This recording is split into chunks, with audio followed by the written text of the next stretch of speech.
এটার জন্য ভাববার কোনো কারণ নাই যে ওনার সাথে আমার সম্পর্ক আছে বা হতে পারে বা হবে।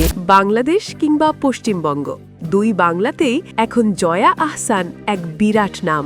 তিনি কি করছেন, কি পড়ছেন কিংবা কার সাথে মিশছেন সবকিছুই এখন বিনোদন পাতার হট টপিক। কিন্তু আজকের এই গ্ল্যামারাস জয়া আহসানের নামের পেছনের গল্পটা কি জানেন? জয়া মাসুদ থেকে তিনি কিভাবে হলেন জয়া আহসান, সেই গল্পের পেছনে জড়িয়ে আছে ৯০ দশকের এক তুমুল জনপ্রিয় প্রেম ও এক বিচ্ছেদের আখ্যান।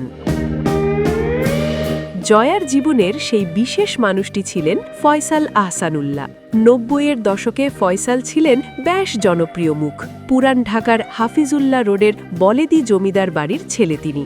শুনলে অবাক হবেন, তার পূর্বপুরুষরাই তৈরি করেছিলেন ঐতিহাসিক আহসান মঞ্জিল। শুধু বংশমর্যাদা নয়, ফয়সাল ছিলেন একজন পুরোদস্তুর স্পোর্টসম্যান। স্কুল জীবন থেকেই হকি খেলতেন। ঢাকা ওয়ান্ডার্স থেকে শুরু করে জাতীয় হকি দল টানা ১০ বছর মাঠ দাপিয়ে বেরিয়েছেন তিনি। আর সেই সুবাদেই হকি মাঠে প্রায় দেখা মিলত জয়া আহসানের। কিন্তু তাদের প্রেমের শুরুটা কিভাবে? ফিরে যায় ১৯৯৮ সালে। নির্মাতা আফজাল হোসেনের নির্দেশনায় তৈরি হচ্ছিল জনপ্রিয় জিইসি ফ্যানের বিজ্ঞাপন। সেখানেই জয়া আর ফয়সালের প্রথম দেখা। সেদিন শুটিংয়ে জয়া মেকআপ নিয়ে রেডি, কিন্তু ফয়সালের কোনো খবর নেই। পাক্কা ১ ঘন্টা পর যখন ফয়সাল সেটে ঢুকলেন, জয়া তখন রেগে আগুন। ঝাঝালো গলায় বলে উঠলেন, এতক্ষণে আসার সময় হলো? ফয়সাল তখন ভীষণ বিব্রত, বারবার বললেন, সরি ভাইয়া, সত্যি দেরি হয়ে গেল। মজার ব্যাপার হলো, দেরি করে আসার পর ফয়সাল সোজা চলে যান অজু করে নামাজ পড়তে। আধুনিক এই তরুণের ধর্মের প্রতি এমন অনুরাগ দেখে সেদিনই মনে মনে মুগ্ধ হয়েছিলেন জয়া। যদিও তখনও মুখে কিছু বলা হয়নি। দুজনেই তখন সিঙ্গেল। ফয়সাল খুঁজছিলেন বিয়ের জন্য পাত্রী, আর প্রথম দেখাতেই জয়াকে তার মনে ধরে যায়। এরপর শুরু হলো ফোনে কথাবার্তা, আর সেখানেই ঘটল এক মজার ঘটনা। জয়া তখন ফয়সালকে ভাইয়া বলে সম্বোধন করতেন। একদিন রাতে ফয়সাল বলেই ফেললেন, ভাইয়া, আমি তোমাকে ভীষণ পছন্দ করি।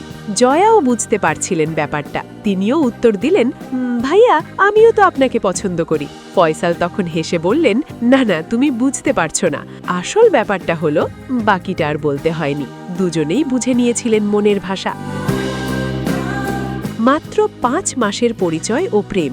এরপর ১৯৯৮ সালের ১৪ই মে জয়া ও ফয়সাল বিবাহ বন্ধনে আবদ্ধ হন।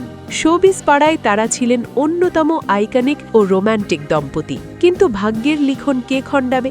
দীর্ঘ ১৩ বছর এক ছাদের নিচে থাকার পর ২০১১ সালে তাদের এই সুন্দর সংসার ভেঙে যায়। কিছু মনোমালিন্য আর দূরত্বর কারণে আলাদা হয়ে যান তারা। আনুষ্ঠানিক বিচ্ছেদ ঘটে জয়া ও ফয়সালের। বিচ্ছেদের পর দুজনেই বেছে নিয়েছেন একাকিত্ব। কেউ আর দ্বিতীয় বিয়ে করেননি। ফয়সাল এখন শোবিজ থেকে অনেক দূরে, নিজের ব্যবসা, রাজনীতি আর হকি ফেডারেশন নিয়েই ব্যস্ত। আর জয়া আহসান নিজেকে সঁপে দিয়েছেন অভিনয়ের ভুবনে, হয়ে উঠেছেন দুই বাংলার অঘোষিত রানী। সম্পর্ক ভেঙেছে ঠিকই, কিন্তু জয়ার নামের সাথে আজও রয়ে গেছে ফয়সালের বংশের আহসান পদবীটি। হয়তোবা সেই ১৩ বছরের স্মৃতির প্রতি শ্রদ্ধাবোধ থেকেই।